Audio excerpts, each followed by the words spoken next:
Merci, bonjour à tout le monde. D'abord, je veux vraiment m'excuser. J'étais pas disponible pour être là plus tôt ce matin, donc j'aurais vraiment entendu avec plaisir Josiane et Mathilde.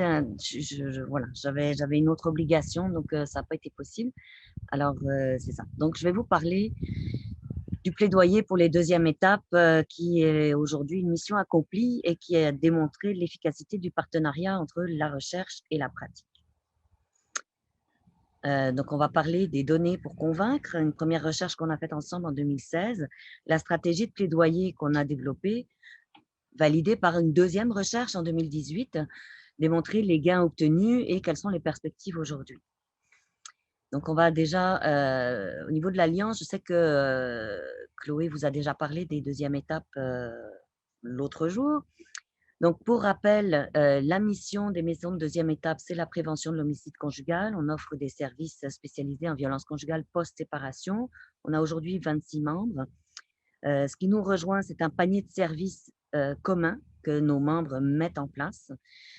On a un outil de référence unifié pour la province, c'est-à-dire que n'importe quelle maison de première étape peut déposer une référence d'une femme dans n'importe quelle maison de deuxième étape de l'Alliance. On a un cadre financier harmonisé pour toutes nos maisons qui est négocié ensemble. Et le besoin en deuxième étape aujourd'hui est estimé à 8% des femmes qui sortent des refuges d'urgence. Je vais y revenir un petit peu plus tard. Donc l'Alliance aujourd'hui, c'est un partenariat entre les maisons pour des bonnes pratiques d'intervention. On est une partenaire dans la revendication des droits des femmes. On a plusieurs partenariats stratégiques à cet égard. Et nous sommes aussi une partenaire de recherche sur la violence conjugale post-séparation. Merci. Donc, une des maisons de deuxième étape, pour rappel, ce sont des maisons qui ont été mises sur place au départ à l'initiative des maisons d'aide et d'hébergement qui existaient, donc pour assurer le continuum de services, en particulier pour celles qui continuent à avoir des impératifs de sécurité majeurs. Le recrutement, l'admission, le critère d'admission, c'est la dangerosité du conjoint. Il s'agit aussi d'offrir un logement à un prix abordable, puisqu'on a vu, et j'imagine qu'on vous en a parlé déjà dans d'autres présentations, la violence conjugale implique le plus souvent un appauvrissement des femmes. Donc, elles ont besoin d'avoir accès à des loyers subventionnés. Ce sont des services de soutien psychosocial pour les femmes et pour les enfants qui vous ont été détaillés par Chloé. On a une approche d'intervention féministe et c'est un séjour temporaire d'1 an. On a une durée moyenne de séjour de 8 mois et demi, mais ça peut aller jusqu'à 2 ans pour certains impératifs locaux. Et donc, on revient sur cette estimation de 8% et on va voir comment ce 8% s'est construit. Il y a des petits sons, Gaëlle. Je ne sais pas si c'est juste moi ou on t'entend, mais c'est comme si tu étais dans le vent. Je ne sais pas si peut-être te rapprocher ou en tout cas, bref. Ok. On t'entend, mais il y a comme une tempête de vent avec toi. Je suis vraiment désolée parce qu'en plus, je peux pas mettre de casque dans mon truc. OK. Écoute, on Est-ce va que t'écouter. C'est les aléas de l'été. Voilà. c'est mieux comme ça, là? Ça va. Excusez-moi. Donc, avant mars 2018, donc avant, quand on commence ce travail-là avec Marie-Marthe Cousineau, la directrice de Trajet Vie, le constat, c'est que 80% des besoins de services ne sont pas financés. Les équipes d'intervention en deuxième étape, à ce moment-là, sont en moyenne de 1,3 intervenantes par maison. Et donc, c'est clair que dans ce contexte de famine, les maisons font ce qu'elles peuvent avec les moyens qu'elles ont. Donc, en réalité, on fait effectivement une mise en sécurité parce qu'on est dans des bâtiments sécurisés, confidentiels, etc. Mais il y a très peu de services psychosociaux et notamment vraiment quasiment rien pour les enfants, spécifiques aux enfants. Alors que les enfants avaient des services dans les refuges d'urgence où ils font un séjour d'en moyenne 5 semaines et ils arrivent chez nous pour des mois et là, on n'avait pas de service. On peut avancer. Les réalités financières à ce moment-là, c'est que donc le financement est largement insuffisant, qu'il est très, très différent d'une région et d'une maison à l'autre. C'est pour des raisons historiques de chacune de ces maisons-là ou pour des raisons de politique de choix du SUS très, très localement. Les équipes sont en moyenne de 3 travailleuses à temps partiel, elles sont contractuelles à temps partiel, donc c'est là que j'avais ma statistique de 1,3. Il y a des planchers qui sont définis par les regroupements qui n'ont jamais été obtenus à ce moment-là par les maisons d'hébergement. Donc à ce moment-là, on a 11 maisons de deuxième étape à l'Alliance, dont 5 ne reçoivent absolument aucun financement. Et pour celles qui en reçoivent, ça couvre environ 20% des services disponibles. Merci. Alors, en 2015, l'Alliance se dit, bon, il faut qu'on aille de l'avant en se donnant plus de moyens pour faire ce plaidoyer pour le financement adéquat des maisons. Donc, à ce moment-là, on s'acoquine avec Trajet Vie en se disant, finalement, il en faut plus, mais il en faut combien de plus? Est-ce qu'il en faut 100 de plus? Est-ce qu'il en faut 700 de plus, des places d'hébergement en deuxième étape? On sait pas on sait qu'il en faut, mais on ne sait pas combien. Donc, on se dit, OK, on va déjà quantifier le besoin. Alors là, on commence donc cette recherche qui est un sondage. La méthodologie, c'est qu'on s'est dit, bon, ben, finalement, les meilleurs placés pour nous informer là-dessus, c'est les intervenantes des maisons de première étape qui ont les femmes en hébergement et qui, pour certaines, ont vraiment ces enjeux de sécurité plus importants qui fait qu'elles ont des durées de séjour prolongées, qui fait que non seulement on ne répond pas à leurs propres besoins à elles, mais en plus, il y a un effet d'embouteillage là, et de bouchon, à l'effet que s'il y en a une qui ne peut pas sortir, ben, il y en a une qui ne peut pas rentrer dans des refuges d'urgence. Or, ce n'était pas tout à fait les mêmes besoins dont on parlait ici. Donc, on a envoyé un sondage aux 88 maisons qui font des services en violence conjugale au Québec. Et on a eu un taux de retour assez satisfaisant. 58 maisons ont participé, qui représentaient un échantillonnage qui nous a paru tout à fait convenable. Alors, qu'est-ce qu'on a demandé à ces intervenantes? On peut passer la slide, merci. Donc, le questionnaire, il y avait 5 questions quantitatives et une question qualitative. Donc déjà, est-ce qu'il y a une maison de deuxième étape dans votre région? Et le cœur du sujet, c'était vraiment, pardon, j'arrive après. Au cours des 12 derniers mois, donc de la dernière année écoulée, combien de femmes vous avez référées? Combien des femmes que vous avez référées n'ont pas été acceptées? Pourquoi elles ont été refusées? Donc, est-ce que c'est un problème de critères d'admission? Est-ce que c'était un problème de place? Est-ce que c'était un problème que c'est trop loin? C'était quoi les enjeux finalement d'accès? Et là, surtout, c'est ça la question la plus cruciale, au cours des 12 derniers mois, à combien, dans votre expertise d'intervenante en violence conjugale, donc d'évaluation des risques pour cette femme-là, combien de femmes vous auriez voulu référer parce qu'il y avait un besoin de sécurité important, mais qui n'ont pas eu ce service-là? Alors là, il y a un premier écueil, c'est on ne considère pas, et ça je pense que Chloé vous l'a bien expliqué, les unités de deuxième étape en violence conjugale ne sont pas là pour pallier au manque de logement social. Et on a souvent des références qui finalement sont erronées parce que quand on rentre dans la dangerosité, dans l'analyse de la dangerosité, ben finalement on n'est pas, on est un peu à côté de la plaque. C'est pas ça le fond du problème. Le fond du problème, c'est que madame n'accède pas à un logement social, n'a pas moyen de se loger finalement en sortant de la deuxième étape. Donc, les deuxièmes étapes en violence conjugale sont vraiment des services spécialisés en violence post-séparation, au premier chef pour la sécurité. Ça n'est pas juste un logement en attendant d'avoir son HLM. Et puis, on leur posait aussi une question qualitative sur OK, qu'est-ce que vous pensez d'une deuxième étape? En gros, vous en avez besoin, vous n'en avez pas besoin, vous pensez que c'est quoi? Comment ça pourrait se faire? Bref, elles pouvaient là nous donner un petit peu toutes leurs idées sur la question. Alors, en termes de résultats, les résultats sont ont été un peu paniquants pour nous au départ. Donc, une femme sur 3 qui en a besoin n'est pas référée. 2 femmes référées sur 5 sont refusées. Une femme identifiée sur 4 n'a tout simplement pas accès au service.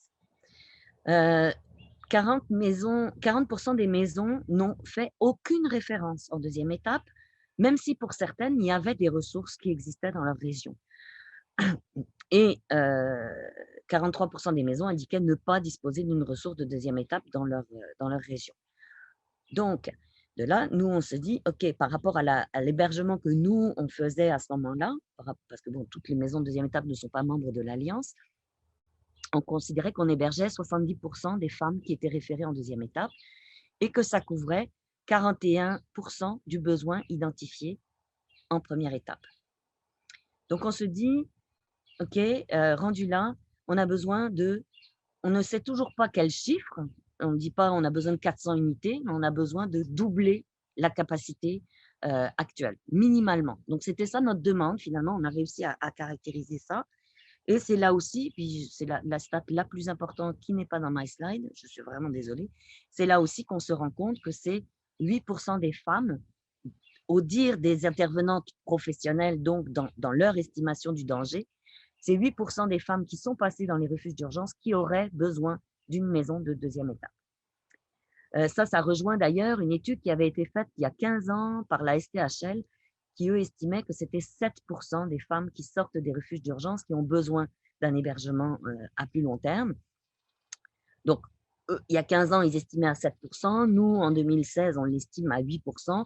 Ça nous a confortés à nous dire, effectivement, ce résultat-là était quand même correspond à une réalité dans le temps aussi. Donc, du coup, on se dit, OK, maintenant, on sait ce qu'il nous faut, comment on va aller chercher les obtenir. Donc, on liste à ce moment-là qu'il y a 5 ministères qui sont impliqués de près ou de loin dans notre enjeu de deuxième étape. Le ministère de la Santé, évidemment, c'est le ministère référent de toutes les maisons d'hébergement. Le ministère de la Sécurité publique, parce qu'on parle bien de mettre en sécurité des femmes en danger d'homicide. Le ministère des Finances, qui va devoir délier la bourse. Le secrétariat à la condition féminine, qui est responsable des plans d'action en violence conjugale, qui est responsable de faire la coordination entre les différents ministères sur tout ce qui relève de la violence conjugale, et bien évidemment le ministère de l'Habitation, puisque ce qu'il nous faut, c'est des unités de logement, et que les deuxièmes étapes sont en général construites sur le parc de logement social. Dans chacun de ces ministères-là, il faut bien avoir en tête que dans l'appareil politique, dans l'appareil d'État, il y a 2 lignes de commandement, je dirais. Il y a les lignes administratives, donc chacun des ministères, il y a une direction, il y a un service. Au ministère de la Santé, il y a un service dédié à la violence conjugale. Conditions féminines aussi, ils ont plusieurs dossiers à gérer, mais il y a violence conjugale, donc on a une équipe de travail dans ce ministère-là. Et puis, en général, les lignes administratives ne bougent pas. On peut avoir des changements de gouvernement, les responsables des directions dans chacun des ministères ne vont pas forcément changer. Et puis, on a la ligne politique. Donc là, la ligne politique dans un ministère, c'est le cabinet ministériel, donc c'est le ou la ministre avec ses attachés politiques qui, eux, travaillent, évidemment, sont supposés donner les orientations générales à l'administration de leur ministère, vont faire voter des nouveaux plans d'action, des nouveaux budgets, etc. Donc, la décision de changement, c'est au niveau politique que ça se passe. Et donc, on a besoin, de manière stratégique, d'établir des relations et d'atteindre que notre plaidoyer atteigne à la fois la ligne administrative et la ligne politique. Parce que faire des représentations juste au niveau politique, ça ne sert pas à grand-chose, parce qu'un politique, quand on vient le voir en lui disant « j'ai un problème, je te le mets sur la table, puis by the way, c'est ta responsabilité de m'aider à le gérer, éventuellement de le résoudre », lui, ce qu'il va faire, c'est il va se tourner vers sa chaîne administrative en disant « c'est quoi cette affaire-là ? Montez-moi un dossier, faites-moi une note, c'est quoi les chiffres, c'est quoi les données, c'est quoi les enjeux, etc. » Donc, le politique, il va pouvoir écouter ce qu'on a à lui dire, c'est sa job, mais il va falloir qu'il arrime le tout avec son administration dans son ministère qui a l'habitude des procédures, etc., etc.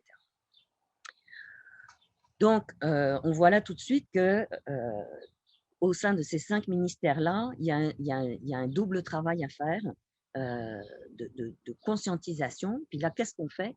On demande des rendez-vous à tout ce monde-là et on arrive avec notre sondage et on dit voilà l'état de situation. Donc, actuellement, à ce moment-là, il y avait une centaine je pense qu'on était peut-être à 120 ou 150 unités en tout, ben, il nous en faut au moins le double. Et pour telle et telle raison, avec des données à l'appui. Pourquoi est-ce que pour nous, c'était important de rentrer, de construire ces chiffres-là avec l'université?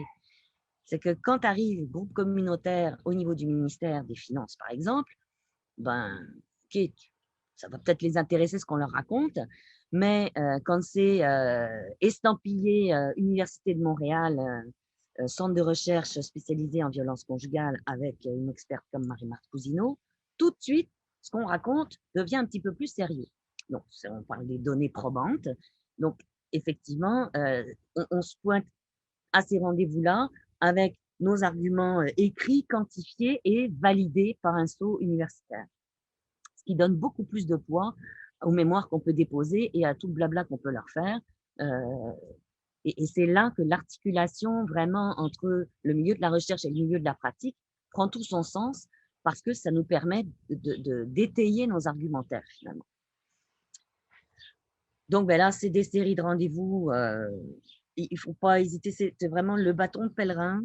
Moi, j'ai passé toutes ces années-là à faire minimalement entre 70 et 100 rendez-vous par année au niveau des administrations, des ministères et au niveau des responsables politiques. Donc, les responsables politiques, il y a le ministre et ses attachés, ça c'est une chose, mais il y a aussi tous les élus locaux. Il faut à ne surtout pas négliger parce que l'argent, il vient du ministère des Finances au central, d'accord, mais c'est tout le monde qui lui en demande, et notamment les élus du parti politique au pouvoir qui vont vouloir avoir amélioré les choses dans leur comté, dans leur circonscription, pouvoir faire des annonces et des ouvertures de maisons ou de différents organismes sur leur comté. Donc, c'est bien clair qu'il faut absolument convaincre nos élus locaux d'embarquer avec nous. Et en général, ça, ce n'est pas du tout difficile. Ils sont plutôt à l'écoute des besoins de la population dans leur comté. Et en général, c'est une grande aide. Les élus locaux, ça ne sont pas que les députés provinciaux. Les élus locaux, c'est aussi le député fédéral et c'est aussi la municipalité. Donc, puis là, vous avez eu avec Mathilde, évidemment, une vision sur comment on peut aller chercher les municipalités, mais ne serait-ce que sur un projet, avoir 2 ou 3 élus municipaux très convaincus du projet, ben, ça va aider, par exemple, un petit peu plus tard, quand on va avoir besoin du permis de construction, du permis de plan de zonage et de je ne sais pas quoi, ben le conseil municipal, il est déjà bien allumé qu'effectivement, c'est une nouvelle ressource sur le territoire. Il nous arrive d'avoir des dons, par exemple, des municipalités qui donnent un terrain à une maison pour construire une nouvelle ressource. Donc, les élus locaux, à ne surtout pas négliger. Les concertations et alliances stratégiques. Donc, les concertations, c'est vraiment, ça peut être de tous ordres. Et les alliances stratégiques aussi, je mets ça de différents niveaux parce que la concertation, ça peut tout simplement être la table de concertation en violence conjugale de la région. Ça peut être aussi la table des groupes de femmes de la région. On a des projets qui ont été déposés de cette façon-là. Donc ça, c'est très, très fort aussi parce qu'on arrive au niveau des autorités en disant, ben, on s'est toutes assises ensemble, puis on est toutes d'accord, c'est ça que ça prend. C'est ce qui s'est passé dans les Laurentides il y a 2 ans. Dans les Laurentides, c'est le groupe de femmes, la table des groupes de femmes des Laurentides. Donc, il y a des maisons d'hébergement, mais il n'y a pas que des maisons d'hébergement là-dedans. Il y a des centres de femmes, évidemment. Il peut y avoir des ressources en alphabétisation, enfin, plein de types de ressources qui vont du coup mettre de l'eau au moulin, à dire oui, effectivement, on le sait, c'est nécessaire, nous, dans notre clientèle, on a ce type on reçoit ce type de témoignage et nous, ce n'est pas dans notre mission, donc on demande à ce que de telles ressources soient développées. Maintenant, les alliances stratégiques, c'est un peu différent. Les alliances stratégiques, ça va être, par exemple, pour nous, comme regroupement communautaire, l'alliance avec Trajet Vie pour faire ces recherches, pour étayer notre argumentaire, ça, c'est vraiment de l'alliance stratégique. C'est de l'alliance stratégique aussi quand on arrive, par exemple, sur certains sujets, à arriver ensemble aux autorités, notamment quand il y a plusieurs regroupements. Vous avez compris, là, j'imagine déjà qu'actuellement au Québec, il y a 3 regroupements principaux de maisons d'hébergement. Donc, on a des visions parfois différentes sur certains enjeux, mais sur certains autres enjeux, on a des visions tout à fait qui se rejoignent tout à fait. Et dans ce temps-là, on se met ensemble pour aller porter ces revendications-là ensemble, ce qui donne encore plus de poids toujours. Ne jamais, dès qu'on a un micro, le prendre. Donc, quand on est invité dans des colloques, des forums, les consultations publiques, je mets ça aussi un petit peu là-dedans, y aller, c'est de la diffusion, c'est de la sensibilisation à tous les niveaux, dans les différents corps professionnels. Je veux dire, on a régulièrement, dans un colloque, on va avoir par exemple plein de personnel de la santé, des infirmières, des travailleurs sociaux, donc qui viennent parce qu'ils ont des crédits pour aller à telle et telle formation. On y est, on porte notre bonne parole, c'est de la sensibilisation, ça fait partie de la sensibilisation aussi. Et là encore, le fait de le faire avec les chercheurs, ben, ça donne du poids à ce qu'on leur dit. Voilà, donc bref, ne négligez absolument aucune opportunité d'aller dans des colloques ou des forums divers et variés, même si ça semble un petit peu loin, on va toucher des gens. Je me rappelle par exemple d'avoir moi-même fait partie d'un colloque qui était sur un colloque de juristes sur la question des ordonnances, je pense, c'était ça. Et en fait, le fait d'amener là, pour le 20 minutes que j'avais, la voix des intervenantes des maisons d'hébergement de deuxième étape, leur a fait prendre conscience d'un certain nombre de choses qu'ils réalisaient absolument pas. Donc, ce sont des enceintes où on peut faire de la sensibilisation qui sont vraiment, vraiment extrêmement intéressantes.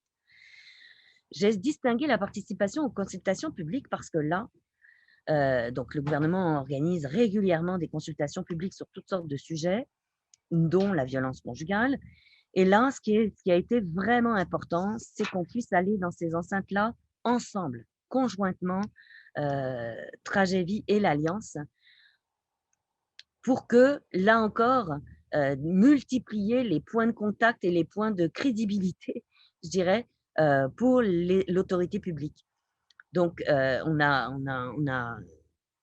c'est ça, on a beaucoup travaillé avec Tragédie à pouvoir réinscrire les travaux de Tragédie, puis notamment sur les deuxièmes étapes, dans les consultations publiques qui se sont tenues au cours des dernières années. Et puis évidemment, le dernier point, c'est la diffusion grand public. Donc là, c'est les médias, ça va être des campagnes, ça va être tout ce qui est sur les nouvelles avenues sur les médias sociaux, où on rejoint différents types de clientèle potentielle. Tout ça, donc bref, c'est vraiment diffuser le plus large possible. On peut avancer, Marissa. Donc, les partenariats efficaces, c'est les maisons de première étape pour nous. Alors, on a des membres de l'Alliance qui exploitent des services d'hébergement de première étape, mais il y a aussi toutes les autres, évidemment. Il faut qu'elles sachent qui on est, ce qu'on fait comme travail, etc. On l'a vu dans le sondage au départ, que des maisons de première étape ne connaissaient pas vraiment ce que c'était qu'une deuxième étape, ou ne savaient pas où ça se situait, etc. Il y a eu tout ce qui est le partenariat de concertation féministe. Donc, ça, c'est au niveau du groupe des 13. Je ne vais pas m'étendre trop là-dessus maintenant parce que bon, vous entendrez parler autrement. Il y a eu tous les partenariats stratégiques avec les groupes itinérance de lutte contre la pauvreté, les groupes qui travaillent avec les personnes immigrantes, avec tout ce qui relève de l'habitation sociale. Donc, ça, c'est le RQOH, les municipalités, les GRT. Et donc, j'ai déjà parlé d'une table provinciale de concertation. On a du mal à l'obtenir, mais ça progresse, ça progresse. Voilà, je vais avancer.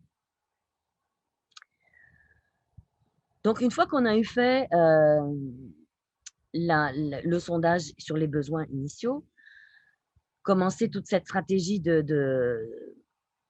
d'aller toquer à toutes les portes pour dire « Oh les gars, là, réveillez-vous, il faudrait vraiment développer ces ressources-là. » En 2018, là, on s'est dit « Ok, maintenant, on leur a demandé de l'argent, on leur a démontré que c'est nécessaire. On va aussi regarder c'est quoi les impacts, c'est quoi les résultats pour continuer à bonifier notre argumentaire et notre plaidoyer. » Et là, c'est Adélaïde Tanguy qui a fait cette recherche-là sous l'égide de Marie-Marthe au niveau de Tragédie.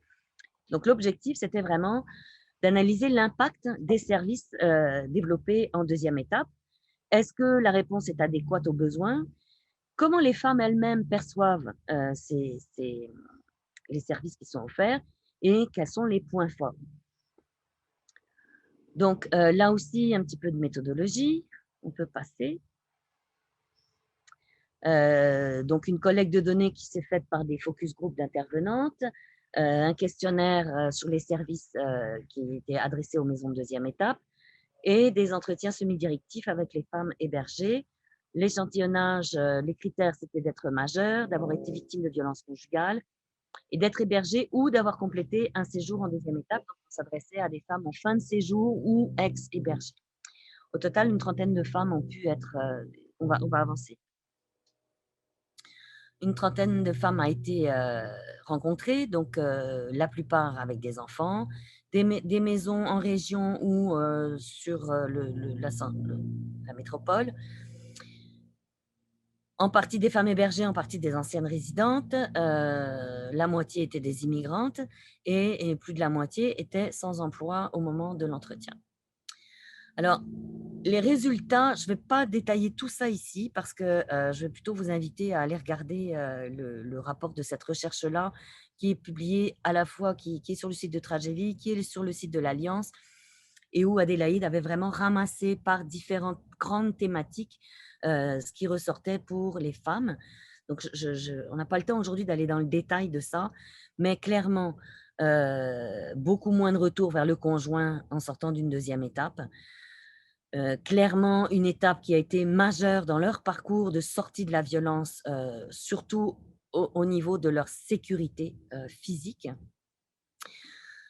Le temps pour elles de vraiment s'équiper justement et s'outiller sur leur propre sécurité de manière autonome et puis de réacquérir leur autonomie financière et affective. Sur l'autonomie financière, on a déjà eu des présentations à Tragédie dans les années précédentes sur une initiative sur l'employabilité des femmes en maison de deuxième étape. Ça, c'est une autre recherche qu'on a faite avec le service aux collectivités de l'UQAM. Donc voilà, je ne vais pas m'étendre plus sur tout ce qui a été décrit dans cette recherche sur la validité des services en deuxième étape. Donc bref, avec tout ce travail, on a quand même réussi à avoir de très nombreux gains très, très positifs pour déployer des nouveaux services au Québec en hébergement post-séparation. Donc le premier gain majeur, ça a été le fait que le nouveau plan d'action en violence conjugale qui est sorti en 2018, qui vaut pour 5 ans,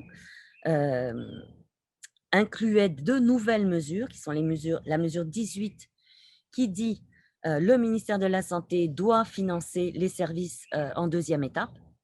Donc, c'est la bonification des financements, puisque comme on l'a vu tout à l'heure au départ, c'était 20% des services qui étaient à peine couverts. Et évidemment, la mesure 19, qui prévoit que la SHQ doit fournir des unités de logement pour développer des nouvelles ressources en maison de deuxième étape. Un autre gain quand même majeur, c'est que la spécificité de la violence conjugale post-séparation a été reconnue. L'Alliance est appelée et siège au comité du coroner, a siégé au comité des experts, a évidemment contribué au rapport de la commission Laurent et d'ailleurs, déjà avant même la sortie du rapport de la commission Laurent, a commencé des formations au niveau des 500 intervenants de la DPJ de Montréal en violence conjugale post-séparation. Le déploiement du réseau est quand même considérable aujourd'hui. Je vous parlais, on est parti il y a 5 ans de 11 maisons de deuxième étape membres de l'Alliance. Nous sommes aujourd'hui 26 maisons, dont 14 projets en cours. J'ai 6 nouvelles maisons qui sont en train d'adhérer. Donc ça, c'est aussi, on voit bien qu'effectivement, le paradigme a changé. Là, on est capable d'aller de l'avant et de développer. Et évidemment, tout ça, il y a des moyens là-dedans, il y a de l'argent qui vient là-dessus, mais il y a aussi tout ce qui est la qualité des procédures et de la relation de travail et de l'efficacité du travail avec les corps institutionnels. Là, je pense particulièrement évidemment au ministère de la Santé et à la SHQ. Déposer un projet de deuxième étape à la SHQ, c'est un calvaire.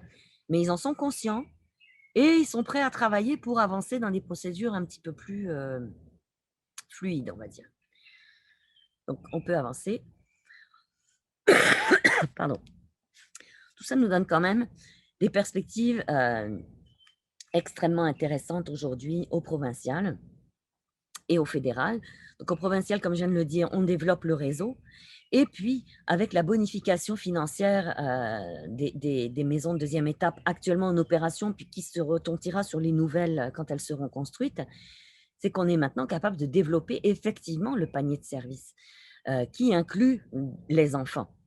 75% de nos maisons sont des ressources familles, c'est-à-dire que hébergent des femmes et des enfants.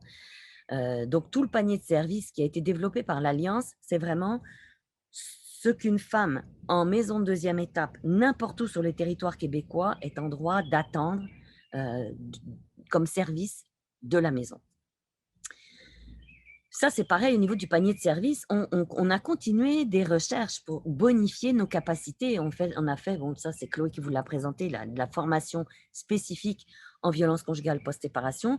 Et puis l'analyse de tout ça, c'est des choses qu'on continue à faire avec Trajet Vie pour voir quelles sont les meilleures pratiques, comment diffuser ces meilleures pratiques aussi et le fameux panier de services.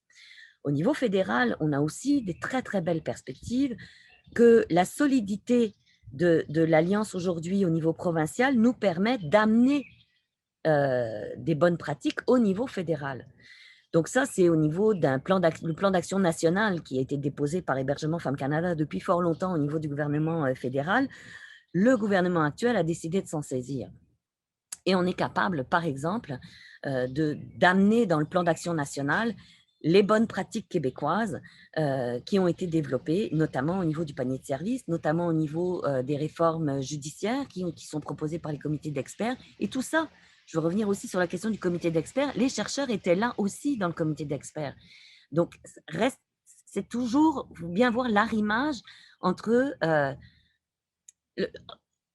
la continuité, je veux dire, le fait que la recherche est essentielle pour nous aider à démontrer les choses.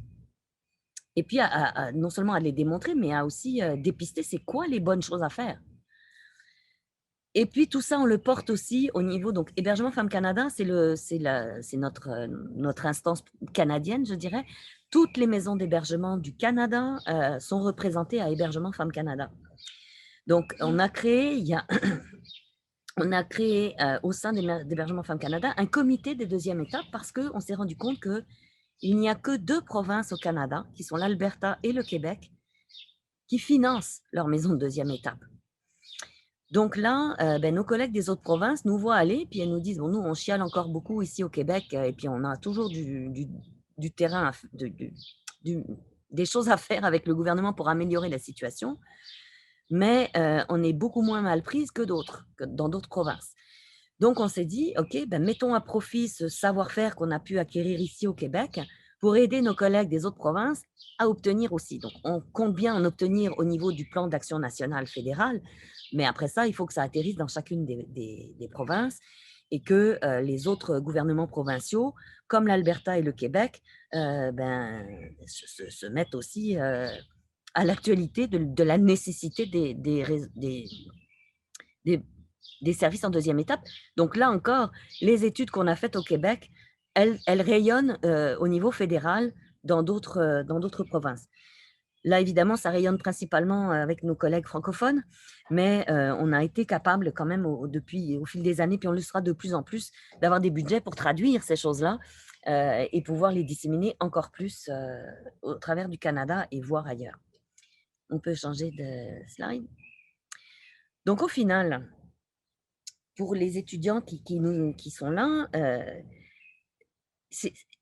on parle de recherche engagée. C'est-à-dire, vous connaissez ce qui est la recherche fondamentale ou la recherche appliquée. Alors là, clairement, on est dans de la recherche appliquée et je dirais non seulement appliquée, mais engagée. Donc ça, c'est ce que je disais tout à l'heure par rapport au fait de participer conjointement aux consultations publiques. faire des publications conjointes aussi, et des présentations dans les différents ordres professionnels. Je pense aux infirmières, par exemple, bon, au collège des médecins aussi, éventuellement, les ergothérapeutes, différents types de professions dont on a besoin dans les maisons. Puis là, je ne suis pas juste dans le recrutement, hein, je suis vraiment dans la sensibilisation parce que ces professionnels-là, dans leur poste, où qu'ils soient, ils vont en croiser des femmes victimes de violences conjugales. Ils vont en croiser des enfants. Donc, il faut les former, puis bon, avant même de les former, il faut déjà les sensibiliser. Et puis après, évidemment, former les parties prenantes, sensibiliser les partenaires. Et tout ça, j'insiste, c'est conjointement. C'est pas juste l'organisme communautaire qui porte ça, c'est vous aussi, les chercheurs. Et la dernière, on va arriver à une conclusion ici. Alors, le partenariat entre vous et nous, est-ce que c'est un long fleuve tranquille? Pas toujours. Je reviens sur la notion de recherche appliquée. Moi, j'en ai fait aussi de la recherche dans d'autres contextes. Et finalement, des sujets de recherche en violence conjugale avec les maisons d'hébergement, il y en a 450. Maintenant, dans cela, nous, on va toujours choisir et décider d'aller en partenariat pour des recherches qui vont avoir des retombées concrètes sur le terrain. Donc, retombées concrètes sur le terrain, c'est quoi? Ça peut être des gains politiques, c'est ce qu'on vient de voir. Ça peut être de définir la qualité ou les bonnes pratiques en termes vraiment de qualité. Et c'est ça qui va faire des gains pour que les femmes soient mieux servies, soit parce qu'on obtient du fric, soit parce qu'on arrive à développer des façons de faire qui vont être beaucoup plus adéquates à leurs besoins, beaucoup plus adéquates à pouvoir aller les chercher. Je donne l'exemple ici de tout ce qui s'est passé depuis la Covid. On a réussi, c'est bizarre, c'est un peu contradictoire ce que je vais dire, la Covid, bon, c'est sûr que ça a été un énorme problème pour tout le monde. En même temps, en violence conjugale, avec les nouveaux outils qu'on a dû explorer, type clavardage, texto et compagnie, ou réseaux sociaux, on s'est rendu compte qu'on arrive à atteindre des femmes qu'on n'atteignait pas d'habitude, parce qu'elles ne venaient pas en maison d'hébergement, elles n'appelaient pas pour avoir des conseils ou quoi que ce soit, même en service externe. Puis là, la demande a explosé en service externe parce que les femmes ne pouvaient pas venir en maison. Donc, ces nouveaux outils-là, ben maintenant, c'est excellent de continuer à les utiliser, puis de voir les impacts que ça a, qu'on a réussi à rejoindre d'autres femmes, etc. Donc ça, c'est très appliqué. Et c'est là qu'on va avoir besoin de continuer des recherches, par exemple. Nous, la façon dont on l'a fait à l'Alliance, c'est qu'on a intégré, donc quand on avait une agente de recherche à Trajet Vie, elle était intégrée dans l'équipe de l'Alliance. Et elle travaillait directement avec moi. En général, ce qu'on a fait pour les deux cas, en fait, on les a intégrés, on a même contribué au financement de leurs heures de recherche, si vous voulez. Donc, pour moi, c'est vraiment la question d'être conjointement dans l'exercice. Alors, évidemment, on va définir conjointement l'objectif de la recherche et les extrants. Ça a l'air, en gros, ça va sans dire, mais honnêtement, ça va mieux, ça vaut la peine de se le redire quand même. C'est des enjeux qu'on a pu rencontrer avec d'autres centres de recherche. La propriété intellectuelle des données, etc., etc., il faut vraiment que ce soit très clair au départ. Et là-dessus, Trajet Vie a quand même une expertise très intéressante sur la co-construction qui fera des petits, on l'espère bien. C'est une éducation mutuelle. C'est sûr que les chercheurs vont nous amener une certaine méthodologie, une rigueur. Bon, puis c'est très bien. Mais ne perdez jamais de vue que pour nous, tout ça, c'est de l'action politique. Donc, la recherche appliquée, c'est pour des meilleures façons de travailler sur le terrain, pour bonifier ce qu'on est capable d'offrir aux femmes sur le terrain, mais ça passe par l'action politique. Et régulièrement, on peut avoir affaire à des chercheurs qui disent « Oui, mais là, moi, je suis chercheur, alors l'université, c'est un peu au-dessus de tout, là, c'est dans les nuages, puis on réfléchit, et on ne peut pas s'interdire rien, etc. » Oui, tout à fait. Mais ça, c'est bien correct, mais ce n'est pas avec nous. Dans le sens où on va vraiment se concentrer sur ce qui fera une différence pour les femmes sur le terrain. Et parfois, ça passe par aller dire aux politiques « Ben là, les gars, vos recommandations sont dans le champ. » Donc là, c'est ça, voir un petit peu jusqu'où le chercheur va être prêt à se mouiller. On a trouvé cette écho-là à Trajet Vie, on en est vraiment heureuse. Encore une fois, ce n'est pas du tout le cas partout. Donc vous, comme jeune chercheur, étudiant, là, je vous invite vraiment à, à- à être très attentif à cette dimension-là quand vous vous accoquinez avec un groupe communautaire. Il y a la recherche nourrit notre militantisme et devrait nourrir le vôtre aussi. Et le fait d'être conjointement avec nous devrait nourrir le vôtre aussi. En tout cas, c'est ça qu'on cherche. Parce que l'idée pour nous aussi, c'est qu'au travers de tout ça, vous êtes en formation et qu'un beau jour, peut-être, vous allez retentir dans une maison d'hébergement et que là, vous allez devoir avoir quand même cette sensibilité politique. Et dernièrement, évidemment, toujours des recommandations pratiques. Il peut y avoir aussi d'autres types de recommandations, mais on va quand même toujours s'attendre à avoir, encore une fois, des retombées pratico-pratiques pour le terrain. Et je pense que j'en ai fini là.